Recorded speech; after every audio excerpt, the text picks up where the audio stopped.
ಕಥೆ 1928ರಲ್ಲಿ ಪ್ರಾರಂಭವಾಗುತ್ತದೆ. ಭಾರತದ ಕಾರಾಕೋರಂ ಪರ್ವತಗಳಲ್ಲಿ ಒಬ್ಬ ವ್ಯಕ್ತಿ ಬೀಡು ಬಿಟ್ಟಿದ್ದ. ಇದ್ದಕ್ಕಿದ್ದಂತೆ ಅವನು ತನ್ನ ಶಿಬಿರದ ಹೊರಗೆ ಒಂದು ವಿಚಿತ್ರವಾದ ಹೊಳೆಯುವ ವಸ್ತುವನ್ನು ನೋಡಿದನು. ಅವನು ಅದರ ಹತ್ತಿರ ಬಂದಾಗ ಅದು ತೆಳುವಾದ ಮಂಜುಗಡ್ಡೆಯಿಂದ ಆವೃತವಾದ ಬೃಹತ್ ಹೊಳೆಯುವ ಬೆಳಕಿನ ಚೆಂಡು ಎಂದು ನೋಡಿದನು. ಅವನು ಸ್ವಲ್ಪ ಸಮಯವರೆಗೆ ಅದನ್ನು ದಿಟ್ಟಿಸಿ ನೋಡಿದನು. ನಂತರ ತನ್ನ ಆಯುಧದಿಂದ ಅದನ್ನು ಹೊಡೆಯಲು ಪ್ರಯತ್ನಿಸಿದನು. ಅವನು ದಾಳಿ ಮಾಡಿದ ತಕ್ಷಣ ಅವನು ಪ್ರಜ್ಞೆ ತಪ್ಪಿದನು. ಚೆಂಡು ಇನ್ನಷ್ಟು ಪ್ರಕಾಶಮಾನವಾಗಿ ಹೊಳೆಯಲು ಪ್ರಾರಂಭಿಸಿತು. ಅವನಿಗೆ ಪ್ರಜ್ಞೆ ಬಂದಾಗ ಚೆಂಡು ಕಣ್ಮರೆಯಾಯಿತು. ಅವನ ದೇಹದ ಮೇಲೆ ವಿಚಿತ್ರವಾದ ಗುರುತು ಬಿಟ್ಟಿತು. ಅಂದಿನಿಂದ ಸುಮಾರು 80 ವರ್ಷಗಳು ಕಳೆದಿವೆ ಮತ್ತು ಈಗ ಅದು 2008. ವಿಜ್ಞಾನಿ ಹೆಲೆನ್ ಪ್ರಿನ್ಸ್ಟನ್ ವಿಶ್ವವಿದ್ಯಾಲಯದಲ್ಲಿ ಕಲಿಸುತ್ತಾಳೆ. ಆ ಸಂಜೆ ಅವಳು ತನ್ನ ಮಲಮಗ ಜಾಕೋಬ್ನ ಮನೆಗೆ ಮರಳುತ್ತಾಳೆ. ಜಾಕೋಬ್ ತನ್ನ ತಂದೆಯ ಮರಣದ ನಂತರ ದೂರವಾಗಿದ್ದಾಳೆ, ಆದರೆ ಹೆಲೆನ್ ಇನ್ನೂ ಅವನ ಬಗ್ಗೆ ಆಳವಾಗಿ ಕಾಳಜಿ ವಹಿಸುತ್ತಾಳೆ. ಇದ್ದಕ್ಕಿದ್ದಂತೆ ಹೆಲೆನ್ಗೆ ಅನಿರೀಕ್ಷಿತ ಕರೆ ಬರುತ್ತದೆ. ಯಾರೋ ಅವಳಿಗಾಗಿ ಕಾರು ಬರುತ್ತಿದೆ ಎಂದು ಹೇಳುತ್ತಾರೆ. ಆ ಕ್ಷಣದಲ್ಲಿ ಪೊಲೀಸರು ಮನೆಯನ್ನು ಸುತ್ತುವರೆದರು ಮತ್ತು FBI ಏಜೆಂಟ್ ಬಾಗಿಲು ತಟ್ಟಿದರು. ಹೆಲೆನ್ ತಕ್ಷಣ ತನ್ನೊಂದಿಗೆ ಬರಬೇಕೆಂದು ಹೇಳಿದರು. ಅವರು ಹೆಲೆನ್ಗೆ ಏನನ್ನೂ ಹೇಳಲು ಹಿಂಜರಿಯುತ್ತಿದ್ದರು. ಹೆಲೆನ್ ಜಾಕೋಬ್ನನ್ನು ಒಂಟಿಯಾಗಿ ಬಿಡಲು ಬಯಸಲಿಲ್ಲ. ಆದರೆ ನಂತರ ನೆರೆಹೊರೆಯಿಂದ ಒಬ್ಬ ಮಹಿಳೆ ಬಂದಳು ಮತ್ತು ಹೆಲೆನ್ ಜಾಕೋಬ್ನನ್ನು ತನ್ನೊಂದಿಗೆ ಬಿಟ್ಟಳು. ಅವರು ಹೆಲೆನಳನ್ನು ಕಾರಿನಲ್ಲಿ ಕರೆದೊಯ್ದನು. ಆದರೆ FBI ಏಜೆಂಟ್ ಇನ್ನೂ ಏನನ್ನೂ ಹೇಳಲಿಲ್ಲ. ಸ್ವಲ್ಪ ಸಮಯದ ನಂತರ ಹೆಲೆನ್ ವಿಮಾನ ನಿಲ್ದಾಣಕ್ಕೆ ಬಂದಳು. ಅಲ್ಲಿ ಒಂದು ಹೆಲಿಕಾಪ್ಟರ್ ಕಾಯುತ್ತಿತ್ತು. ವಿವಿಧ ಕ್ಷೇತ್ರಗಳ ಅನೇಕ ವಿಜ್ಞಾನಿಗಳು ಹಡಗಿನಲ್ಲಿದ್ದರು. ಅವರೆಲ್ಲರನ್ನೂ ಯಾವುದೇ ಪೂರ್ವಸೂಚನೆಯಿಲ್ಲದೆ ಮನೆಯಿಂದ ಕರೆದೊಯ್ಯಲಾಯಿತು. ಸ್ವಲ್ಪ ಸಮಯದ ನಂತರ ಅವರು ನ್ಯೂಜೆರ್ಸಿಯ ಲಿನ್ವುಡ್ ಮಿಲಿಟರಿ ಅಕಾಡೆಮಿಗೆ ಬಂದರು. ಮಿಲಿಟರಿ ಎಲ್ಲರನ್ನೂ ತಮ್ಮ ಫೋನ್ಗಳನ್ನು ಒಪ್ಪಿಸುವಂತೆ ಕೇಳಿತು. ಹೆಲೆನ್ ಬೇಗನೆ ತನ್ನ ಫೋನನ್ನು ತನ್ನ ಬಟ್ಟೆಗಳಲ್ಲಿ ಮರೆಮಾಡಿದಳು. ನಂತರ ಅವಳ ಹಳೆಯ ಸ್ನೇಹಿತ ಮೈಕೇಲ್ ಅವಳನ್ನು ಭೇಟಿಯಾದಳು. ಹೆಲೆನ್ ಪ್ರಸಿದ್ಧ ಡಾಕ್ಟರ್ ಕಾಲ್ ಜೊತೆ ಕೆಲಸ ಮಾಡುತ್ತಿದ್ದರಿಂದ ಅವನು ಹೆಲೆನ್ ಹೆಸರನ್ನು ನಿರ್ಣಾಯಕ ಪಟ್ಟಿಯಲ್ಲಿ ಸೇರಿಸಿದ್ದನು. ಮೈಕೇಲ್ ಎಲ್ಲ ವಿಜ್ಞಾನಿಗಳನ್ನು ಒಂದು ಕೋಣೆಗೆ ಕರೆದು ಪರಿಸ್ಥಿತಿಯನ್ನು ವಿವರಿಸಿದನು. ಅಪರಿಚಿತ ವಸ್ತುವೊಂದು ಬಾಹ್ಯಾಕಾಶದಿಂದ ಭೂಮಿಯ ಕಡೆಗೆ ಚಲಿಸುತ್ತಿತ್ತು. ಅದರ ದಿಕ್ಕನ್ನು ಗಮನಿಸಿದರೆ ಅದು ನೇರವಾಗಿ ಭೂಮಿಗೆ ಡಿಕ್ಕಿ ಹೊಡೆಯಲಿದೆ. ಅದರ ವೇಗ ತುಂಬಾ ಹೆಚ್ಚಾಗಿದ್ದು ಅದನ್ನು ನಾಶ ಮಾಡುವುದು ಅಸಾಧ್ಯ. ಆದ್ದರಿಂದ ಈಗ ಸರ್ಕಾರವು ವಸ್ತುವಿನ ಅಪಘಾತದ ನಂತರದ ಪರಿಣಾಮಗಳನ್ನು ನಿರ್ವಹಿಸಲು ತುರ್ತು ತಂಡವನ್ನು ರಚಿಸಿದೆ. ತಂಡಕ್ಕೆ ಸ್ವಲ್ಪ ಸಮಯ ಮಾತ್ರ ಉಳಿದಿದೆ. ಆ ವಸ್ತುವು ನ್ಯೂಯಾರ್ಕ್ ನಗರದ ಮಧ್ಯಭಾಗದಲ್ಲಿಯೇ ಭೂಮಿಗೆ ಅಪ್ಪಳಿಸುತ್ತದೆ. ಇದು ಸುಮಾರು 8 ಲಕ್ಷ ಜನರನ್ನು ಕೊಲ್ಲಬಹುದು. ಸಭೆಯ ನಂತರ ಹೆಲೆನ್ ಸ್ನಾನಗೃಹದಲ್ಲಿ ಅಡಗಿಕೊಂಡು ಜಾಕೋಬ್ಗೆ ಕರೆ ಮಾಡಿ ನೆಲವಣಿಯಲ್ಲಿ ಅಡಗಿಕೊಳ್ಳಲು ಹೇಳಿದಳು. ಹೆಲೆನ್ ಹೆಚ್ಚು ಮಾತನಾಡಿಲ್ಲ. ಒಬ್ಬ ಸೈನಿಕ ಹೆಲೆನ್ ಮಾತು ಕೇಳಿಸಿಕೊಂಡನು, ಆದರೆ ಅವನು ಅವಳನ್ನು ಬಂಧಿಸಲಿಲ್ಲ. ಅವಳು ತನ್ನ ಫೋನ್ ಕೇಳಿ ನಾನು ನನ್ನ ಕುಟುಂಬದೊಂದಿಗೆ ಮಾತನಾಡಲು ಬಯಸುತ್ತೇನೆ ಎಂದು ಹೇಳಿದಳು. ಇದರ ನಂತರ ವಿಜ್ಞಾನಿಗಳನ್ನು ವಸ್ತುವು ಭೂಮಿಗೆ ಅಪ್ಪಳಿಸಲಿರುವ ಸ್ಥಳಕ್ಕೆ ಕರೆದೊಯ್ಯಲಾಯಿತು. ಹೆಚ್ಚಿನ ಪ್ರಯತ್ನದ ಹೊರತಾಗಿಯೂ ಅದು ಏನೆಂದು ಅವರಿಗೆ ಲೆಕ್ಕಾಚಾರ ಮಾಡಲು ಸಾಧ್ಯವಾಗಲಿಲ್ಲ. ನಂತರ ಇದ್ದಕ್ಕಿದ್ದಂತೆ ಅವರ ಕ್ಷಿಪಣಿ ವ್ಯವಸ್ಥೆಯು ನಿಷ್ಕ್ರಿಯಗೊಂಡಿತು. ಭಯದಿಂದ ಎಲ್ಲರೂ ಪರಸ್ಪರ ಕೈಹಿಡಿದು ಎಣಿಸಲು ಪ್ರಾರಂಭಿಸಿದರು, ಆದರೆ ಏನೂ ಆಗಲಿಲ್ಲ. ನಂತರ ಕಿಟಕಿಯಿಂದ ಅವರು ಹೊಳೆಯುವ ಚೆಂಡನ್ನು ನಿಧಾನವಾಗಿ ಭೂಮಿಗೆ ಸಮೀಪಿಸುತ್ತಿರುವುದನ್ನು ನೋಡಿದರು. ಅದು ಸೆಂಟ್ರಲ್ ಪಾರ್ಕ್ನಲ್ಲಿ ಇಳಿತು ಮತ್ತು ಜನರು ಭಯದಿಂದ ಓಡಾಡಲು ಪ್ರಾರಂಭಿಸಿದರು. ವಿಜ್ಞಾನಿಗಳು ಸೂಟುಗಳನ್ನು ಧರಿಸಿ ನಿಧಾನವಾಗಿ ಗೋಳವನ್ನು ಸಮೀಪಿಸಲು ಪ್ರಾರಂಭಿಸಿದರು. ಎಲ್ಲರೂ ಗಾಳಿಯಲ್ಲಿ ವಿಚಿತ್ರ ವಿಕಿರಣವನ್ನು ಅನುಭವಿಸಿದರು. ಪೊಲೀಸರು ಮತ್ತು ಮಿಲಿಟರಿ ಆಗಮಿಸಿ ಆ ಪ್ರದೇಶವನ್ನು ಸುತ್ತುವರೆದರು. ನಂತರ ಗೋಳದಿಂದ ಪ್ರಕಾಶಮಾನ ಬೆಳಕು ಹೊಳೆಯಿತು ಮತ್ತು ಒಂದು ಏಲಿಯನ್ ಹೊರಹೊಮ್ಮಿತು. ಹೆಲೆನ್ ಅದರ ಬಳಿಗೆ ಹೋದರು ಮತ್ತು ಏಲಿಯನ್ ಅದರ ಕೈಯನ್ನು ಚಾಚಿತು. ಆದರೆ ಹೆಲೆನ್ ಅವರ ಕೈಯನ್ನು ಮುಟ್ಟಲು ಹೊರಟಿದ್ದಾಗ ಯಾರೋ ಗುಂಡಾರಿಸಿದರು ಮತ್ತು ಏಲಿಯನ್ ಜೀವಿ ಹೆಲೆನ್ ಅವರ ತೋಳಿಗೆ ಬಿತ್ತು. ನಂತರ ಇದ್ದಕ್ಕಿದ್ದಂತೆ ರೋಬೋಟ್ ತರಹದ ಒಂದು ದೊಡ್ಡ ಜೀವಿ ಗೋಳದಿಂದ ಹೊರಹೊಮ್ಮಿತು. ಅದು ತನ್ನ ಶಕ್ತಿಯನ್ನು ಬಳಸಿಕೊಂಡು ಇಡೀ ಪ್ರದೇಶದಲ್ಲಿ ವಿದ್ಯುತ್ತನ್ನು ಆಫ್ ಮಾಡಿ ಎಲ್ಲರ ಕಿವಿಗಳನ್ನು ನೋವಿಸುವ ಶಬ್ದ ಮಾಡಿತು. ರೋಬೋಟ್ ಅನ್ಯಲೋಕದ ಜೀವಿಯನ್ನು ಎತ್ತಿಕೊಳ್ಳಲು ಪ್ರಯತ್ನಿಸಿತು, ಆದರೆ ಅನ್ಯಲೋಕದ ಜೀವಿ ತನ್ನ ಕೈಯನ್ನು ಬೀಸುವ ಮೂಲಕ ಅದನ್ನು ನಿಲ್ಲಿಸಿತು ಮತ್ತು ರೋಬೋಟ್ ತಕ್ಷಣವೇ ನಿಂತುಹೋಯಿತು. ಗಾಯಗೊಂಡ ಅನ್ಯಲೋಕದ ಜೀವಿಯನ್ನು ಮಿಲಿಟರಿ ಪ್ರಯೋಗಾಲಯಕ್ಕೆ ಕರೆದೊಯ್ಯಲಾಯಿತು. ಜೀವಿಗೆ ಹೇಗೆ ಚಿಕಿತ್ಸೆ ನೀಡಬೇಕೆಂದು ವೈದ್ಯರು ಗೊಂದಲಕ್ಕೊಳಗಾಗಿದ್ದರು. ಸಮಯ ಮೀರುತ್ತಿತ್ತು ಮತ್ತು ಅನ್ಯಲೋಕದ ಜೀವಿಯ ಸ್ಥಿತಿ ಹದಗೆಡುತ್ತಿತ್ತು. ಗುಂಡನ್ನು ತೆಗೆದುಹಾಕಲು ಶಸ್ತ್ರಚಿಕಿತ್ಸಕನನ್ನು ಬೇಗನೆ ಕರೆಯಲು ಹೆಲೆನ್ ಸೂಚಿಸಿದರು. ಶಸ್ತ್ರಚಿಕಿತ್ಸೆ ಮಾಡಿ ಗುಂಡನ್ನು ತೆಗೆದರು. ಅನ್ಯಲೋಕದ ಜೀವಿಯ ದೇಹವು ಒಳಗೆ ಮಾನವನಂತೆ ಇರುವುದನ್ನು ನೋಡಿ ಅವನು ಸಂಪೂರ್ಣವಾಗಿ ಆಘಾತಕ್ಕೊಳಗಾದನು. ಅನ್ಯಲೋಕದ ಜೀವಿಯ ಬೂದು ಚರ್ಮವು ಬಿರುಕು ಬಿಡುತ್ತಿರುವುದನ್ನು ಅವನು ಗಮನಿಸಿದನು. ಆದ್ದರಿಂದ ಅವನು ಸಂಪೂರ್ಣ ಪದರವನ್ನು ತೆಗೆದುಹಾಕಿದನು. ಕೆಳಗೆ ಮಾನವನಂತಹ ಜೀವಿಯಿತ್ತು. ನಂತರ ಅವರು ಅನ್ಯಲೋಕದ ಜೀವಿಯನ್ನು ಕ್ಯಾಪ್ಸ್ಯೂಲ್ನಲ್ಲಿ ಇರಿಸಿದರು. ಅದು ಬಹುಶಃ ಕನಸು ಕಾಣುತ್ತಿದೆ ಎಂದು ಹೆಲೆನ್ ಲೆಕ್ಕ ಹಾಕಿದರು. ಅನ್ಯಲೋಕದ ಜೀವಿ ಇದ್ದಕ್ಕಿದ್ದಂತೆ ಪ್ರಜ್ಞೆ ಮರಳಿದು ಮತ್ತು ಕ್ಯಾಪ್ಸ್ಯೂಲ್ನಿಂದ ಭಯಭೀತವಾಯಿತು. ಆದರೆ ಹೆಲೆನ್ ಅದನ್ನು ನಿಧಾನವಾಗಿ ಸಮಾಧಾನಪಡಿಸಿದಳು ಮತ್ತು ಅದು ಶಾಂತವಾಯಿತು. ಈಗ ಅವನು 1928ರ ಮನುಷ್ಯನಂತೆಯೇ ಇದ್ದನು. ಈ ಸುದ್ದಿ ತಿಳಿದ ತಕ್ಷಣ ಜಗತ್ತು ಭಯಭೀತವಾಯಿತು. ಪ್ರಮುಖ ಷೇರು ಮಾರುಕಟ್ಟೆಗಳು ಕುಸಿದವು. ನ್ಯೂಯಾರ್ಕ್ ನಿವಾಸಿಗಳು ಸ್ಥಳಾಂತರಿಸಲು ಸಿದ್ಧರಾಗಿದ್ದರು. ಪ್ರಪಂಚದಾದ್ಯಂತ ಜನರು ಭಯದಿಂದ ನಗರಗಳಿಂದ ಪಲಾಯನ ಮಾಡುತ್ತಿದ್ದರು. ಏತನ್ಮಧ್ಯೆ ರಕ್ಷಣಾ ಕಾರ್ಯದರ್ಶಿ ರಜಿನಾ ತುರ್ತು ಸಭೆ ಕರೆದರು. ಏಲಿಯನ್ಗಳು ಗೂಢಚಾರ ಉಪಗ್ರಹವನ್ನು ಹ್ಯಾಕ್ ಮಾಡಿದ್ದಾರೆ ಮತ್ತು ಪ್ರಪಂಚದಾದ್ಯಂತ ಹೆಚ್ಚು ಹೊಳೆಯುವ ಗೋಳಗಳು ಇಳಿಯುತ್ತಿವೆ ಎಂದು ಅವಳು ತಿಳಿದುಕೊಂಡಳು. ರೆಜಿನಾ ಪ್ರಯೋಗಾಲಯಕ್ಕೆ ಬಂದು ವಿಜ್ಞಾನಿಗಳ ವರದಿಯನ್ನು ಆಲಿಸಿದಳು. ಏಲಿಯನ್ಲ ಮಾಂಸದ ಮಾದರಿಯಲ್ಲಿ 3 ವಿಭಿನ್ನ ಡಿಎನ್ಎ ತುಣುಕುಗಳಿದ್ದವು. ಅದು ಒಳಭಾಗದಲ್ಲಿ ಮನುಷ್ಯನನ್ನು ಹೋಲುತ್ತದೆ. ಬೂದು ಪದರವು ಗುಳಾಣಿಯಾಗಿ ಕಾರ್ಯನಿರ್ವಹಿಸುತ್ತದೆ. ಇದು ಏಲಿಯನ್ಗಳು ಹಿಂದೆ ಭೂಮಿಗೆ ಭೇಟಿ ನೀಡಿ ಮಾನವ ಡಿಎನ್ಎ ಮಾದರಿಯನ್ನು ತೆಗೆದುಕೊಂಡಿದೆ ಎಂದು ಸೂಚಿಸುತ್ತದೆ. ಈ ಮಾದರಿಯು ಈ ಅನ್ಯಲೋಕದ ಜೀವಿ ಮನುಷ್ಯನಾಗಿ ರೂಪಾಂತರಗೊಳ್ಳಲು ಅವಕಾಶ ಮಾಡಿಕೊಟ್ಟಿತು. ರೆಜಿನಾ ಅನ್ಯಲೋಕದ ಜೀವಿಯನ್ನು ಭೇಟಿ ಮಾಡಲು ಹೋದರು ಮತ್ತು ಅವನು ಪರಿಪೂರ್ಣ ಇಂಗ್ಲಿಷ್ನಲ್ಲಿ ಮಾತನಾಡಿದನು. ಅನ್ಯಲೋಕದ ಜೀವಿ ಸ್ವಲ್ಪ ನೀರು ಕೇಳಿದನು. ಅವನ ಕೈ ನಡುಗುತ್ತಿತ್ತು. ಈ ದೇಹಕ್ಕೆ ಒಗ್ಗಿಕೊಳ್ಳಲು ಸ್ವಲ್ಪ ಸಮಯ ತೆಗೆದುಕೊಳ್ಳುತ್ತದೆ ಎಂದು ಅವನು ಹೇಳಿದನು. ರೆಜಿನಾ ಅವನಿಗೆ ಕೆಲವು ಪ್ರಶ್ನೆಗಳನ್ನು ಕೇಳಿದನು, ಆದರೆ ಅನ್ಯಲೋಕದ ಜೀವಿ ಅವುಗಳನ್ನು ನಿರ್ಲಕ್ಷಿಸಿದನು. ನಂತರ ಹೆಲೆನ್ ಅವನನ್ನು ನಯವಾಗಿ ಕೇಳಿದನು ಮತ್ತು ಅನ್ಯಲೋಕದ ಜೀವಿ ಅವನ ಹೆಸರು ಕ್ಲಾಟು ಮತ್ತು ಅವನು ಹಲವಾರು ನಾಗರಿಕತೆಗಳ ಪರವಾಗಿ ಬಂದಿದ್ದಾನೆ ಎಂದು ಉತ್ತರಿಸಿದನು. ಅವರು ವಿಶ್ವಸಂಸ್ಥೆಯೊಂದಿಗೆ ಸಭೆಗೆ ವಿನಂತಿಸಿದ್ದರು. ರೆಜಿನಾ ನಿರಾಕರಿಸಿದರು. ಇದನ್ನು ಕೇಳಿದ ಕ್ಲಾಟು ಹೆಚ್ಚಿನ ಮಾಹಿತಿಯನ್ನು ಬಹಿರಂಗಪಡಿಸಲು ನಿರಾಕರಿಸಿದರು. ನಂತರ ರೆಜಿನಾ ಅವರಿಗೆ ಸತ್ಯ ಹೇಳುವ ಸೀರಮ್ ಅನ್ನು ಚುಚ್ಚುಮದ್ದು ಮಾಡಿ ನಂತರ ವಿಚಾರಣೆಗಾಗಿ ಸುರಕ್ಷಿತ ಸ್ಥಳಕ್ಕೆ ಕರೆದೊಯ್ಯಲು ಆದೇಶಿಸಿದರು. ವಿಜ್ಞಾನಿಗಳು ಕ್ಲಾಟು ಅವರನ್ನು ಮಾನವ ಇತಿಹಾಸದಲ್ಲಿ ಶ್ರೇಷ್ಠ ಆವಿಷ್ಕಾರ ಎಂದು ನಂಬಿದ್ದರು. ಅವರು ಅವನನ್ನು ರಹಸ್ಯ ಸೇವೆಗೆ ಹಸ್ತಾಂತರಿಸಲು ಬಯಸಲಿಲ್ಲ. ಆದರೆ ಏಲಿಯನ್ ಮಾನವೀಯತೆಗೆ ಗಂಭೀರ ಬೆದರಿಕೆಯನ್ನು ಒಡ್ಡಿದೆ ಮತ್ತು ರಕ್ಷಣಾ ಕಾರ್ಯದರ್ಶಿ ನಿರ್ಧಾರ ತೆಗೆದುಕೊಳ್ಳಬಹುದು ಎಂದು ರೆಜಿನಾ ಭಾವಿಸಿದರು. ಮೈಕೆಲ್ ಮತ್ತು ರೆಜಿನಾ ವಾದಿಸಲು ಪ್ರಾರಂಭಿಸಿದರು. ನಂತರ ಹೆಲೆನ್ ಮಧ್ಯಪ್ರವೇಶಿಸಿ ತಾನು ವೈಯಕ್ತಿಕವಾಗಿ ಏಲಿಯನ್ನನ್ನು ಚುಚ್ಚುಮದ್ದು ಮಾಡಿ ಎಲ್ಲಾ ಪರೀಕ್ಷೆಗಳನ್ನು ನಡೆಸುತ್ತೇನೆ ಎಂದು ಹೇಳಿದಳು. ಹೆಲೆನ್ಗೆ ಸತ್ಯ ಸೀರಂ ಬಾಟಲಿಯನ್ನು ನೀಡಲಾಯಿತು. ಆದರೆ ನಂತರ ಅವಳು ಔಷಧಾಲಯಕ್ಕೆ ನುಸುಗಿ ತನ್ನೊಂದಿಗೆ ಸಲೈನ್ ನೀರಿನ ಬಾಟಲಿಯನ್ನು ತೆಗೆದುಕೊಂಡಳು. ಕ್ಲಾಟು ಅವರನ್ನು ಹೆಚ್ಚು ಸುರಕ್ಷಿತ ಸ್ಥಳಕ್ಕೆ ಕರೆದೊಯ್ಯಲಾಗುವುದು ಎಂದು ರೆಜಿನಾ ಹೇಳಿದಳು. ಕ್ಲಾಟು, ನನ್ನನ್ನು ಬಿಟ್ಟುಬಿಡಿ, ನಾನು ಹೊರಡಬೇಕು ಎಂದಳು. ಆದರೆ ರೆಜಿನಾ ನಿರಾಕರಿಸಿದಳು. ಅವಳು ಹೇಳಿದಳು, ನೀವು ನಮ್ಮ ಗ್ರಹಕ್ಕೆ ಅಕ್ರಮವಾಗಿ ಪ್ರವೇಶಿಸಲು ಪ್ರಯತ್ನಿಸಿದ್ದೀರಿ ಮತ್ತು ನಿಮ್ಮ ರೋಬೋಟ್ ನಮ್ಮ ಸೈನ್ಯದ ಮೇಲೆ ದಾಳಿ ಮಾಡಿದೆ. ನಾನು ಗ್ರಹಕ್ಕೆ ಹೋಗದೇ ಇದ್ದಾಗ ನನಗೆ ನಿಯಮಗಳು ಹೇಗೆ ತಿಳಿಯುತ್ತವೆ? ರೋಬೋಟ್ಗೆ ಸಂಬಂಧಿಸಿದಂತೆ ಅದು ಜಗಳವಾದಾಗ ಮಾತ್ರ ಸಕ್ರಿಯವಾಗುತ್ತದೆ ಮತ್ತು ನಾನು ಅದನ್ನು ನಿಲ್ಲಿಸಿದೆ ಎಂದು ಕ್ಲಾಟು ಉತ್ತರಿಸಿದಳು. ಆದರೆ ರೆಜಿನಾ ಇದನ್ನು ನಿರ್ಲಕ್ಷಿಸಿ ಹೆಲೆನ್ಗೆ ಇಂಜೆಕ್ಷನ್ ಅನ್ನು ಬೇಗನೆ ನೀಡಲು ಹೇಳಿದಳು. ಹೆಲೆನ್ ಕ್ಲಾಟುಗೆ ಸತ್ಯ ಸೀರಂ ಬದಲಾಗಿ ಉಪ್ಪಿನ ನೀರನ್ನು ಚುಚ್ಚಿ ನಿಧಾನವಾಗಿ ಓಡಲು ಹೇಳಿದಳು. ಇಂಜೆಕ್ಷನ್ ನಂತರ ಹೆಲೆನನ್ನು ತಕ್ಷಣವೇ ಕರೆದೊಯ್ಯಲಾಯಿತು ಮತ್ತು ಕ್ಲಾಟುವನ್ನು ಕುರ್ಚಿಗೆ ಕಟ್ಟಿ ಸುಳ್ಳು ಪತ್ತೆ ಹಚ್ಚುವ ಕರಗವಿಗ ಅಳವಡಿಸಿದಾದ ಕೋಣೆಗೆ ಕರೆದೊಯ್ಯಲಾಯಿತು. ಏಜೆಂಟ್ ಅವನಿಗೆ ಕೆಲವು ಪ್ರಶ್ನೆಗಳನ್ನು ಕೇಳಿದನು ಮತ್ತು ಮಾನಿಟರ್ನಲ್ಲಿ ಓದಿಗೆಗಳನ್ನು ವೀಕ್ಷಿಸಿದನು. ಕ್ಲಾಟು ಕೆಲವು ಅಸಂಗತ ಉತ್ತರಗಳನ್ನು ನೀಡಿದ ನಂತರ ತನ್ನ ಶಕ್ತಿಯನ್ನು ಬಳಸಿಕೊಂಡು ಯಂತ್ರವನ್ನು ರೀಪ್ರೋಗ್ರಾಮ್ ಮಾಡಿ ಏಜೆಂಟ್ಗೆ ವಿದ್ಯುತ್ ಆಘಾತ ನೀಡಿದನು. ನಂತರ ಕ್ಲಾಟು ಏಜೆಂಟ್ನ ಮನಸ್ಸನ್ನು ನಿಯಂತ್ರಿಸಿ ಬೇಸ್ನಿಂದ ಹೇಗೆ ತಪ್ಪಿಸಿಕೊಳ್ಳುವುದು ಎಂದು ಕೇಳಿದನು. ಅವನು ಏಜೆಂಟ್ಗೆ ತನ್ನ ಸೂಟನ್ನು ಹಸ್ತಾಂತರಿಸಲು ಆದೇಶಿಸಿದನು. ನಂತರ ಕ್ಲಾಟು ಸೆಕ್ಯುರಿಟಿ ಕ್ಯಾಮೆರಾಗಳನ್ನು ಕಂಟ್ರೋಲ್ ಮಾಡಿ ಎಲ್ಲ ಗಾರ್ಡ್ಗಳನ್ನು ಪತ್ತೆ ಹಚ್ಚಿದನು. ಅವನು ಅದೇ ಕರ್ಕಶ ಧ್ವನಿಯನ್ನು ಬಳಸಿ ಅವರನ್ನು ದಿಗ್ಭ್ರಮಿಸಿದನು. ಅಲಾರಂ ಆಫ್ ಆಯಿತು ಮತ್ತು ಜನರು ಓಡಲು ಪ್ರಾರಂಭಿಸಿದರು. ಆದರೆ ಕ್ಲಾಟು ಸುಲಭವಾಗಿ ಕಟ್ಟಡದಿಂದ ತಪ್ಪಿಸಿಕೊಂಡಳು. ಅಷ್ಟರಲ್ಲಿ ಹೆಲೆನ್ ಅನ್ಯಲೋಕದ ವ್ಯಕ್ತಿಯ ಮುಖವಾಡದ ಮಾದರಿಯನ್ನು ಕದ್ದಳು. ರೆಜಿನಾ ಎಲ್ಲ ಪಡೆಗಳಿಗೆ ಅನ್ಯಲೋಕದ ಜೀವಿಯನ್ನು ಆದಷ್ಟು ಬೇಗನೆ ಸೆರೆಹಿಡಿಯಲು ಆದೇಶಿಸಿದಳು. ಶೀಘ್ರದಲ್ಲೇ ಕ್ಲಾಟು ರೈಲು ನಿಲ್ದಾಣಕ್ಕೆ ಬಂದನು. ಅಲ್ಲಿಯೂ ಪರಿಸ್ಥಿತಿ ಹದಗೆಟ್ಟಿತು. ಏಕೆಂದರೆ ಅನೇಕ ರೈಲುಗಳು ರದ್ದಾಗಿದ್ದವು. ಕ್ಲಾಟು ಹಸಿದಿದ್ದನು.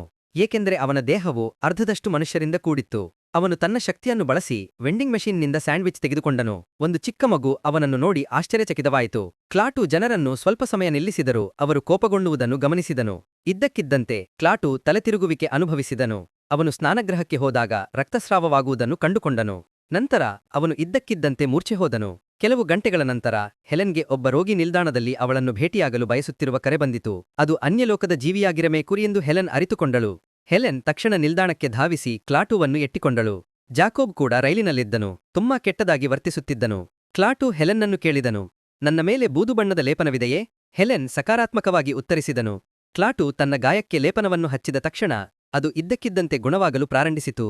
ಆ ಕ್ಷಣದಲ್ಲಿ ಮಿಲಿಟರಿ ರೋಬೋಟ್ ಮೇಲೆ ದಾಳಿ ಮಾಡಲು ಪ್ರಯತ್ನಿಸಿತು. ಆದರೆ ಅಪಾಯವನ್ನು ಗ್ರಹಿಸಿದ ರೋಬೋಟ್ ಸಕ್ರಿಯಗೊಂಡಿತು. ಅದು ಇಡೀ ಮಿಲಿಟರಿ ವ್ಯವಸ್ಥೆಯನ್ನು ನಿಯಂತ್ರಿಸಿತು ಮತ್ತು ಸೆಕೆಂಡುಗಳಲ್ಲಿ ಎಲ್ಲವನ್ನೂ ನಾಶಮಾಡಿತು. ಸೈನ್ಯವು ಅದರ ವಿರುದ್ಧ ಏನೂ ಮಾಡಲು ಸಾಧ್ಯವಾಗಲಿಲ್ಲ. ಕ್ಲಾಟು ಜೊತೆಗೂಡಿದ ಹೆಲೆನ್ ಕ್ಲಾಟು ಸೂಚಿಸಿದಂತೆ ಒಂದು ನಿರ್ದಿಷ್ಟ ಮಾರ್ಗದಲ್ಲಿ ಓಡಿಸಿದನು. ಎಲ್ಲರೂ ನಗರದಿಂದ ಓಡಿ ಹೋಗುವುದನ್ನು ಜಾಕೋಬ್ ನೋಡಿದನು. ಅವನು ಅನ್ಯಗ್ರಹ ಜೀವಿಗಳ ಮೇಲಿನ ತನ್ನ ದ್ವೇಷವನ್ನು ವ್ಯಕ್ತಪಡಿಸಲು ಪ್ರಾರಂಭಿಸಿದನು. ಅವನು ಹೇಳಿದನು, ಅವರು ನಮ್ಮ ಗ್ರಹಕ್ಕೆ ಏಕೆ ಬಂದಿದ್ದಾರೆ? ನನ್ನ ತಂದೆ ಜೀವಂತವಾಗಿದ್ದರೆ ಅವರು ಅವರೊಂದಿಗೆ ಹೋರಾಡುತ್ತಿದ್ದರು. ಕೊನೆಗೆ ಅವರು ಒಂದು ನಿರ್ದಿಷ್ಟ ಸ್ಥಳವನ್ನು ತಲುಪಿದರು. ಜಾಕೋಬ್ ಸ್ನಾನಗೃಹಕ್ಕೆ ಹೋದನು ಮತ್ತು ಕ್ಲಾಟು ಹೆಲೆನ್ಗೆ ಅವಳ ಕುಟುಂಬದ ಬಗ್ಗೆ ಕೇಳಿದನು. ಜಾಕೋಬ್ನ ತಂದೆ ಮಿಲಿಟರಿ ಇಂಜಿನಿಯರ್ ಆಗಿದ್ದರು ಮತ್ತು ಅವನ ತಾಯಿ ಜಾಕೋಬ್ಗೆ ಜನ್ಮ ನೀಡುವ ಮೂಲಕ ನಿಧನರಾದರು ಎಂದು ಹೆಲೆನ್ ವಿವರಿಸಿದರು. ಹೆಲೆನ್ ಜಾಕೋಬ್ನ ತಂದೆಯನ್ನು ಮದುವೆಯಾದರು, ಆದರೆ ಸ್ವಲ್ಪ ಸಮಯದ ನಂತರ ಅವರೂ ಸಹ ನಿಧನರಾದರು ಮತ್ತು ಈಗ ಜಾಕೋಬ್ ಹೆಲೆನ್ನೊಂದಿಗೆ ವಾಸಿಸುತ್ತಿದ್ದಾರೆ. ನಂತರ ಅವರು ಫಾಸ್ಟ್ ಫುಡ್ ರೆಸ್ಟೋರೆಂಟ್ಗೆ ಹೋದರು. ಅಲ್ಲಿ ಕ್ಲಾಟು ಶ್ರೀ ಡಬ್ಲ್ಯೂ ಅವರನ್ನು ಭೇಟಿಯಾದರು. ಶ್ರೀ ಡಬ್ಲ್ಯೂ ಕೂಡ 70 ವರ್ಷಗಳ ಹಿಂದೆ ಭೂಮಿಗೆ ಬಂದ ಅನ್ಯಲೋಕದ ವ್ಯಕ್ತಿ. ಅವರು ಮಾನವ ನಡವಳಿಕೆಯನ್ನು ಅಧ್ಯಯನ ಮಾಡುತ್ತಿದ್ದರು. ಮಾನವರು ಹಠಮಾರಿಗಳು, ಬದಲಾಗಲು ಇಷ್ಟವಿಲ್ಲದವರು ಮತ್ತು ತಮ್ಮೊಳಗೆ ಜಗಳವಾಡುತ್ತಾರೆ ಎಂದು ಅವರು ಸ್ಪಷ್ಟವಾಗಿ ಹೇಳಿದರು. ಅವರು ಅಂತಿಮವಾಗಿ ತಮ್ಮನ್ನು ತಾವು ನಾಶಪಡಿಸಿಕೊಳ್ಳುತ್ತಾರೆ. ಕ್ಲಾಟು ಅವನೊಂದಿಗೆ ಒಪ್ಪಿಕೊಂಡರು ಮತ್ತು ಕಾರ್ಯಾಚರಣೆಯನ್ನು ಪ್ರಾರಂಭಿಸುವ ಸಮಯ ಬಂದಿದೆ ಎಂದು ಹೇಳಿದರು. ಆದರೆ ಶ್ರೀ ಡಬ್ಲ್ಯೂ ಭೂಮಿಯನ್ನು ಬಿಡಲು ಬಯಸುವುದಿಲ್ಲ, ಏಕೆಂದರೆ ಅವರು ಮಾನವರಲ್ಲಿ ಕೆಟ್ಟದ್ದನ್ನು ಮತ್ತು ಒಳ್ಳೆಯದನ್ನು ನೋಡಿದ್ದಾರೆ ಮತ್ತು ಈಗ ಅವರ ಕುಟುಂಬವು ಭೂಮಿಯಲ್ಲಿದೆ. ಅದಕ್ಕಾಗಿಯೇ ಅವರು ಸಾಯುವವರೆಗೂ ಅವರೊಂದಿಗೆ ಇರಲು ಬಯಸುತ್ತಾರೆ. ನಂತರ ಮಿಲಿಟರಿ ರೋಬೋಟ್ ಸುತ್ತಲೂ ಶಕ್ತಿಯುತವಾದ ಫಲಕಗಳನ್ನು ಸ್ಥಾಪಿಸಿತು. ಇದು ಅದರ ಶಕ್ತಿಯನ್ನು ನಿರ್ಬಂಧಿಸುತ್ತದೆ ಎಂದು ಆಶಿಸಿತು. ಕ್ಲಾಟುವನ್ನು ನೋಡಿದ್ದೇವೆ ಎಂದು ಹೇಳಿಕೊಳ್ಳುತ್ತಿರುವ ಜನರಿಂದ ಸಾವಿರಾರು ಕರೆಗಳು ತುರ್ತು ಸಂಖ್ಯೆಗೆ ಸುರಿಯುತ್ತಿದ್ದವು. ಈತ ಮಧ್ಯದಲ್ಲಿ ಸರ್ಕಾರವು ಅದನ್ನು ಸತ್ತ ಅಥವಾ ಜೀವಂತವಾಗಿ ನೋಡಿಲ್ಲ ಯಾರಾದರೂ ತಕ್ಷಣ ವರದಿ ಮಾಡುವಂತೆ ನೋಟಿಸ್ ನೀಡಿತು. ಈತ ಮಧ್ಯದಲ್ಲಿ ಹೆಲೆನ್, ಜಾಕೋಬ್ ಮತ್ತು ಕ್ಲಾಟು ನ್ಯೂಜೆರ್ಸಿಯ ಕಡೆಗೆ ಹೋಗುತ್ತಿದ್ದರು. ಕಾಡನ್ನು ತಲುಪಿದ ಕ್ಲಾಟು ಹೆಲೆನ್ಗೆ ಕಾರನ್ನು ನಿಲ್ಲಿಸಲು ಕೇಳಿಕೊಂಡರು ಮತ್ತು ನಂತರ ಅವರು ಕಾಡಿಗೆ ನಡೆದರು. ಹೆಲೆನ್ ಅವನನ್ನು ಹಿಂಬಾಲಿಸಿ ಜಾಕೋಬ್ಗೆ ಅಲ್ಲಿಯೇ ಇರಲು ಹೇಳಿದಳು.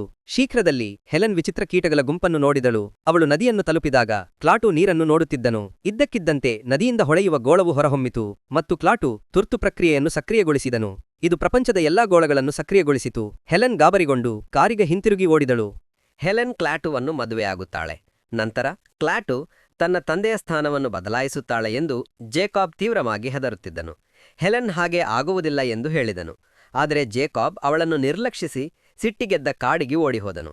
ಹೆಲೆನ್ ಅವನನ್ನು ಹಿಂಬಾಲಿಸಿದಳು ಮತ್ತು ಅವರು ಮರಗಳ ನಡುವೆ ಪ್ರಕಾಶಮಾನವಾದ ಬೆಳಕನ್ನು ಕಂಡರು. ಈ ಎಲ್ಲಾ ಗೋಳಗಳು ಭೂಮಿಯಿಂದ ಹೊರಟು ಹೋಗುತ್ತಿದ್ದವು. ಭೂಮಿಯ ಮೇಲೆ ಒಂದೇ ಒಂದು ಗೋಳ ಮಾತ್ರ ಉಳಿಯದಿತ್ತು. ಅದು ಕ್ಲಾಟುಗೆ ಸೇರಿತ್ತು. ಕ್ಲಾಟು ಹಿಂತಿರುಗಿ ನನ್ನನ್ನು ನಗರಕ್ಕೆ ಕರೆದುಕೊಂಡು ಹೋಗು ಎಂದು ಹೇಳಿದನು. ಹೆಲೆನ್ ಕೇಳಿದಳು, ನೀನು ಅಲ್ಲಿಗೆ ಏಕೆ ಹೋಗಲು ಬಯಸುತ್ತೀಯಾ? ಮಾನವರು ಭೂಮಿಯನ್ನು ನಾಶ ಮಾಡುತ್ತಿದ್ದಾರೆ ಎಂದು ಕ್ಲಾಟು ವಿವರಿಸಿದಳು. ಇಡೀ ವಿಶ್ವದಲ್ಲಿ ಭೂಮಿಯಂತಹ ಕೆಲವೇ ಗ್ರಹಗಳಿದ್ದವು. ಅಲ್ಲಿ ಜನರು ಬದುಕಬಹುದು ಮತ್ತು ಜೀವನವು ಅಭಿವೃದ್ಧಿ ಹೊಂದಬಹುದು. ಕ್ಲಾಟು ಭೂಮಿಯು ಪರಿಪೂರ್ಣವಾಗಿರುತ್ತವೆ ಎಂದು ನಂಬಿದ್ದರು. ತೆಗೆದುಹಾಕಬೇಕಾಗಿರುವುದು ಮನುಷ್ಯರು ಮಾತ್ರ. ಇದನ್ನು ಕೇಳಿದ ಹೆಲೆನ್ ಭಯಭೀತಳಾದಳು. ಮಾನವರು ಬದಲಾಗಬಹುದು ಮತ್ತು ಇನ್ನೊಂದು ಅವಕಾಶಕ್ಕೆ ಅರ್ಹರು ಎಂದು ಅವಳು ವಿವರಿಸಿದಳು. ಆದರೆ ಕ್ಲಾಟು ಅವರು ವರ್ಷಗಳಿಂದ ಮನುಷ್ಯರನ್ನು ಗಮನಿಸುತ್ತಿದ್ದಾರೆ ಎಂದು ವಿವರಿಸಿದಳು. ಆದರೆ ಯಾವುದೇ ಬದಲಾವಣೆಯಾಗಿಲ್ಲ. ಮಾನವರು ತಮ್ಮ ಬಗ್ಗೆ ಮಾತ್ರ ಯೋಚಿಸುತ್ತಾರೆ ಮತ್ತು ಈಗ ನಾನು ಪ್ರಕ್ರಿಯೆಯನ್ನು ಪ್ರಾರಂಭಿಸಿದ್ದೇನೆ, ಅದನ್ನು ಹಿಂತಿರುಗಿಸಲು ಸಾಧ್ಯವಿಲ್ಲ. ಆಗ ಒಬ್ಬ ಪೊಲೀಸ್ ಹಾದು ಹೋದನು ಮತ್ತು ಕ್ಲಾಟುವನ್ನು ಗುರುತಿಸಿ ಕಾರನ್ನು ನಿಲ್ಲಿಸಿದನು. ಅವನು ತನ್ನ ಬಂದೂಕನ್ನು ಹೊರತೆಗೆದು ಸದ್ದಿಲ್ಲದೆ ಶರಣಾಗುವಂತೆ ಹೇಳಿದನು. ಜೇಕಾಬ್ ಕ್ಲಾಟುಗೆ ಪೊಲೀಸರಿಗೆ ಹಾನಿ ಮಾಡಬೇಡಿ ಎಂದು ಹೇಳಿದನು. ಆದರೆ ಕ್ಲಾಟು ಚಿಂತಿಸಬೇಡ, ನೋವು ಕಡಿಮೆ ಇರುತ್ತದೆ ಎಂದು ಹೇಳಿದನು. ಕೈ ಬೀಸಿ ಹೆಲೆನ್ಗಳ ಕಾರನ್ನು ಪೊಲೀಸರ ಮೇಲೆ ತಳ್ಳಿ ಅವನನ್ನು ಕೆಳಗೆ ತಳ್ಳಿದನು. ಜೇಕಾಬ್ ಭಯಭೀತನಾದನು. ಆದರೆ ಕ್ಲಾಟು ತಕ್ಷಣ ತನ್ನ ಶಕ್ತಿಯನ್ನು ಕಾರಿಗೆ ಹರಿಸಿ ಪೊಲೀಸರ ಹೃದಯಕ್ಕೆ ಆಘಾತ ನೀಡಿ ಅವನನ್ನು ಮತ್ತೆ ಜೀವಂತಗೊಳಿಸಿದನು. ಕ್ಲಾಟು ವಿವರಿಸಿದನು, ನಾನು ಅವನನ್ನು ಕೊಲ್ಲಲು ಬಯಸಿಲ್ಲ, ನಾನು ಒಂದು ಅಡಚಣೆಯನ್ನು ತೆಗೆದುಹಾಕುತ್ತಿದ್ದೆ.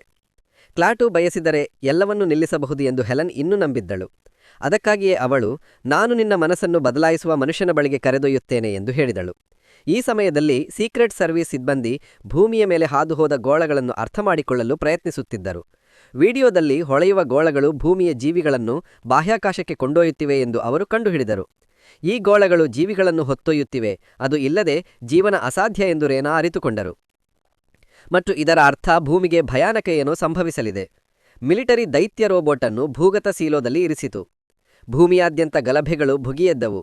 ಹಣವು ನಿಷ್ಪ್ರಯೋಜಕವಾಗಿತ್ತು. ಜನರು ಲೂಟಿ ಮಾಡಲು ಪ್ರಾರಂಭಿಸಿದಳು. ಏತನ್ಮಯೇ ಹೆಲೆನ್ ಕ್ಲಾಟುವನ್ನು ಹೆಲೆನ್ ಕೆಲಸ ಮಾಡುತ್ತಿದ್ದ ನೊಬೆಲ್ ಪ್ರಶಸ್ತಿ ವಿಜ್ಞಾನಿ ಕಾರ್ಲ್ ಬಳಿಗೆ ಕರೆದೊಯ್ದಳು. ಕ್ಲಾಟು ಬೋರ್ಡ್ನಲ್ಲಿ ಬರೆದ ಸೂತ್ರವನ್ನು ನೋಡಿ ಅದನ್ನು ಸರಿಪಡಿಸಲು ಪ್ರಾರಂಭಿಸಿದನು. ಕಾರ್ಲ್ ತಕ್ಷಣ ಅವನೊಂದಿಗೆ ಸಮಸ್ಯೆಯನ್ನು ಪರಿಹರಿಸಲು ಪ್ರಾರಂಭಿಸಿದನು. ಕಾರ್ಲ್ ಅವರು ಹುಡುಕುತ್ತಿರುವ ಏಲಿಯನ್ ಇದು ಎಂದು ಅರಿತುಕೊಂಡನು.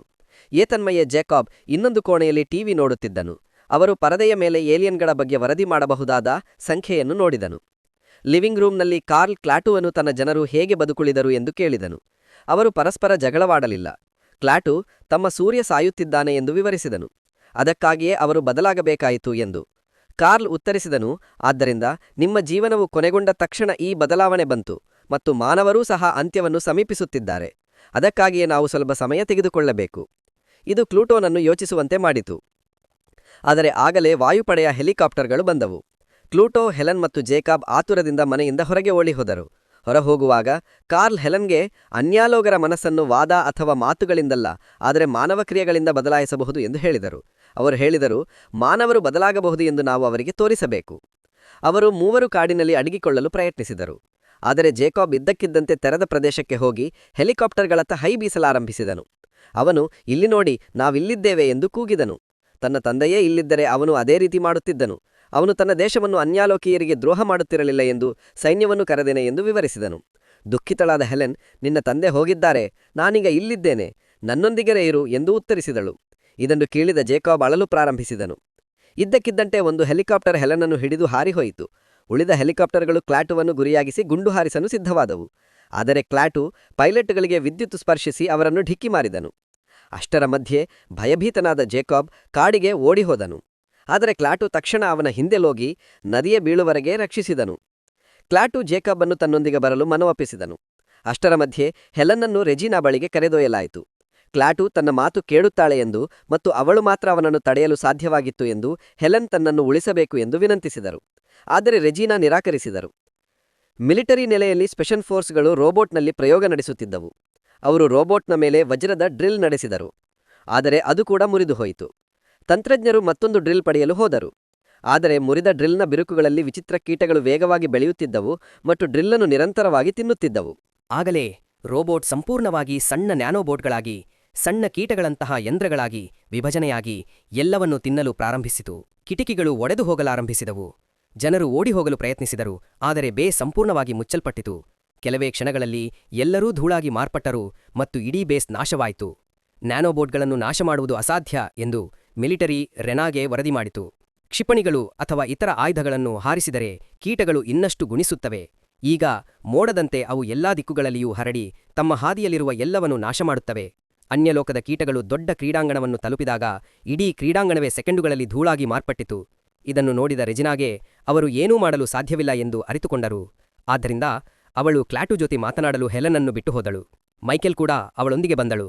ಕಾಡಿನಲ್ಲಿ ಕ್ಲಾಟು ಜಾಕೋಬ್ನನ್ನು ಒಂದು ಕ್ಯಾಬಿನ್ಗೆ ಕರೆದೊಯ್ದು ಅವನ ತಾಯಿಗೆ ಕರೆ ಮಾಡಲು ಹೇಳಿದಳು. ಅವರು ಸುರಕ್ಷಿತ ಸ್ಥಳದಲ್ಲಿ ಭೇಟಿಯಾಗಲು ಯೋಜನೆಗಳನ್ನು ಮಾಡಿದರು. ನಂತರ ಜಾಕೋಬ್ ಮತ್ತು ಕ್ಲಾಟು ಹೊರಟರು. ದಾರಿಯಲ್ಲಿ ಕ್ಲಾಟು ಇನ್ನು ಮುಂದೆ ಸಾಯಬೇಕೆಂದು ಬಯಸುವುದಿಲ್ಲ ಎಂದು ಜಾಕೋಬ್ ಒಪ್ಪಿಕೊಂಡರು. ಇದನ್ನು ಕೇಳಿದ ಕ್ಲಾಟು ಬಹುಶಃ ಮನುಷ್ಯರು ತಾನು ಭಾವಿಸಿದಷ್ಟು ಕೆಟ್ಟವರಲ್ಲ ಎಂದು ಮೊದಲ ಬಾರಿಗೆ ಯೋಚಿಸಿದನು. ಸ್ವಲ್ಪ ಸಮಯದ ನಂತರ ಅವರು ಜಾಕೋಬ್ನ ತಂದೆಯನ್ನು ಸಮಾಧಿ ಮಾಡಿದ ಸ್ಮಶಾನವನ್ನು ತಲುಪಿದರು. ಜಾಕೋಬ್ ಕಣ್ಣೀರಿನಿಂದ ಕ್ಲಾಟುನನ್ನು ಕೇಳಿದನು, ಆ ಪೊಲೀಸ್ ಅಧಿಕಾರಿಯಂತೆ ನೀನು ನನ್ನ ತಂದೆಯನ್ನು ಮತ್ತೆ ಬದುಕಿಸಬಹುದೇ? ಆದರೆ ಕ್ಲಾಟು ಉತ್ತರಿಸಿದನು, ನನ್ನ ಶಕ್ತಿಗೂ ಮಿತಿಗಳಿವೆ. ಗಾಯಗೊಂಡ ಅಥವಾ ಸತ್ತ ವ್ಯಕ್ತಿಯನ್ನು ನಾನು ಹಿಂತಿರುಗಿಸಬಲ್ಲೆ, ಆದರೆ ವರ್ಷಗಳ ಹಿಂದೆ ಸತ್ತ ವ್ಯಕ್ತಿಯನ್ನು ನಾನು ಹೇಗೆ ಹಿಂತಿರುಗಿಸಬಲ್ಲೆ? ಇದನ್ನು ಕೇಳಿದ ಜಾಕೋಬ್ ದುಃಖಿತನಾಗಿ, ನಾವು ಹೊರಡೋಣ ಎಂದನು. ಆಗಲೇ ಹೆಲೆನ್ ಬಂದು ಜಾಕೋಬ್ನನ್ನು ಅಪ್ಪಿಕೊಳ್ಳಲು ಓಡಿಹೋದಳು. ಜಾಕೋಬ್ ಕೂಡ ತನ್ನ ತಂದೆಯ ಸಾವನ್ನು ಒಪ್ಪಿಕೊಂಡನು ಮತ್ತು ಅವರು ತಮ್ಮ ನಡವಳಿಕೆಗೆ ಕ್ಷಮೆಯಾಚಿಸಿದರು. ಅವರು ಸರಿಯಾದ ಕುಟುಂಬದಂತೆ ಬದುಕಲು ನಿರ್ಧರಿಸಿದರು. ಇದೆಲ್ಲವನ್ನು ನೋಡಿದ ಕ್ಲಾಟು ಮನುಷ್ಯರಲ್ಲಿ ಪ್ರೀತಿ ಮತ್ತು ಒಳ್ಳೆಯತನವಿದೆ ಮತ್ತು ಅವರು ಮತ್ತೊಂದು ಅವಕಾಶಕ್ಕೆ ಅರ್ಹರು ಎಂದು ಅರಿತುಕೊಂಡರು. ಹೆಲೆನ್ ಮನುಷ್ಯರು ಬದಲಾಗುತ್ತಾರೆ ಎಂದು ಭರವಸೆ ನೀಡಿದರು. ಆದ್ದರಿಂದ ಕ್ಲಾಟು ನ್ಯಾನೋಬೋಟ್ಗಳನ್ನು ತಡೆಯಲು ಪ್ರಯತ್ನಿಸುವುದಾಗಿ ಹೇಳಿದನು. ಏತನ್ಮಧ್ಯೆ ನ್ಯಾನೋಬೋಟ್ಗಳ ಮೋಡವು ನ್ಯೂಯಾರ್ಕನ್ನು ಸಂಪೂರ್ಣವಾಗಿ ಸೇವಿಸುತ್ತಿತ್ತು. ಜನರು, ಕಟ್ಟಡಗಳು, ಕಾರುಗಳು ಎಲ್ಲವೂ ನಾಶವಾಗುತ್ತಿತ್ತು. ರೈನಾ ಅಧ್ಯಕ್ಷರಿಗೆ ನಾವು ಈ ಪರಿಸ್ಥಿತಿಯನ್ನು ಅನುಗ್ರಹದಿಂದ ನಿಭಾಯಿಸಲು ಪ್ರಯತ್ನಿಸುತ್ತೇವೆ ಎಂದು ಹೇಳಿದರು. ಆದರೆ ಅಧ್ಯಕ್ಷರು ಭಯಭೀತರಾಗಿ, ಇಲ್ಲ, ಅವರ ಮೇಲೆ ದಾಳಿ ಮಾಡುತ್ತಲೇ ಇರಿ, ಆ ವಿದೇಶೀಯರು ಅಪಾಯಕಾರಿ ಎಂದರು. ಹೆಲೆನ್, ಜಾಕೋಬ್, ಕ್ಲಾಟು ಮತ್ತು ಮೈಕೆಲ್ ಬೇಗನೆ ನ್ಯೂಯಾರ್ಕ್ಗೆ ಮರಳಿದರು. ಅಲ್ಲಿ ಕೊನೆಯ ಗೋಳವಿತ್ತು. ಮಿಲಿಟರಿ ದಾರಿಯನ್ನು ನಿರ್ಬಂಧಿಸಿತು. ಆದರೆ ಕ್ಲಾಟು ಮೈಕೆಲ್ಗೆ ನೇರವಾಗಿ ಓಡಿಸಲು ಹೇಳಿದರು. ಮೊದಲಿಗೆ ಸೈನಿಕರು ಅವರನ್ನು ಬೆನ್ನಟ್ಟಿದರು, ಆದರೆ ನಂತರ ಅವರನ್ನು ನಿಲ್ಲಿಸಲು ಆದೇಶಿಸಲಾಯಿತು. ಅವರು ಸೆಂಟ್ರಲ್ ಪಾರ್ಕ್ ತಲುಪಿದಾಗ ಇಡೀ ಮಿಲಿಟರಿ ಮತ್ತು ವಿಜ್ಞಾನಿಗಳು ಕಣ್ಮರೆಯಾಗಿರುವುದನ್ನು ನೋಡಿದರು. ಆಗಲೇ ವಾಯುಪಡೆ ಬಾಂಬ್ ದಾಳಿ ಮಾಡಲು ಪ್ರಾರಂಭಿಸಿತು. ಅವರ ಕಾರು ಉರುಳಿಬಿದ್ದು ಭಾರೀ ಬೆಂಕಿಯ ಬಿರುಗಾಡೆ ಉಂಟಾಯಿತು. ಮೈಕೆಲ್ ಕೊಲ್ಲಲ್ಪಟ್ಟರು. ಆದರೆ ಹೆಲೆನ್, ಜಾಕೋಬ್ ಮತ್ತು ಕ್ಲಾಟು ಬದುಕುಳಿದರು. ನ್ಯಾನೋಬೋಟ್ಗಳು ತಮ್ಮ ಪ್ರದೇಶಕ್ಕೆ ಬಂದು ಕಾರನ್ನು ನಾಶ ಮಾಡಲು ಪ್ರಾರಂಭಿಸಿದರು. ಆದ್ದರಿಂದ ಕ್ಲಾಟು ಹೆಲೆನ್, ಜಾಕೋಬ್ ಅನ್ನು ಕರೆದುಕೊಂಡು ಗೋಳದ ಕಡೆಗೆ ಹೋದರು. ಆದರೆ ನ್ಯಾನೋಬೋಟ್ಗಳ ಮೋಡವು ಇಡೀ ಆಕಾಶವನ್ನು ಆವರಿಸಿತ್ತು. ಅವರು ಮೂವರು ಅವಕಾಶವನ್ನು ಬಳಸಿ ಸೇತುವೆಯ ಕೆಳಗೆ ಅಡಗಿಕೊಂಡರು. ಇದ್ದಕ್ಕಿದ್ದಂತೆ ಜಾಕೋಬ್ನ ಮೂಗಿನಿಂದ ರಕ್ತಸ್ರಾವ ಪ್ರಾರಂಭವಾಗಿ ಅವನು ಮೂರ್ಛೆ ಹೋದನು. ಹೆಲಿನ್ನ ಮೂಗಿನಿಂದಲೂ ರಕ್ತಸ್ರಾವ ಪ್ರಾರಂಭವಾಯಿತು. ಹುಳುಗಳು ಅವಳ ದೇಹವನ್ನು ಪ್ರವೇಶಿಸಿ ನಿಧಾನವಾಗಿ ಒಳಗಿನಿಂದ ಅವಳನ್ನು ತಿನ್ನುತ್ತಿವೆ ಎಂದು ಕ್ಲಾಟು ವಿವರಿಸಿದನು. ಹೆಲೆನ್ ಅವನಲ್ಲಿ ದಯವಿಟ್ಟು ನಮ್ಮನ್ನು ಉಳಿಸು ಎಂದು ಬೇಡಿಕೊಂಡಳು. ಕ್ಲಾಟು ಅವಳ ಕೈಗಳನ್ನು ಹಿಡಿದು ತನ್ನ ಶಕ್ತಿಯಿಂದ ಅವಳ ದೇಹದಿಂದ ಎಲ್ಲಾ ಹುಳುಗಳನ್ನು ಹೊರತೆಗೆದು ತನ್ನೊಳಗೆ ಎಳೆದುಕೊಂಡನು.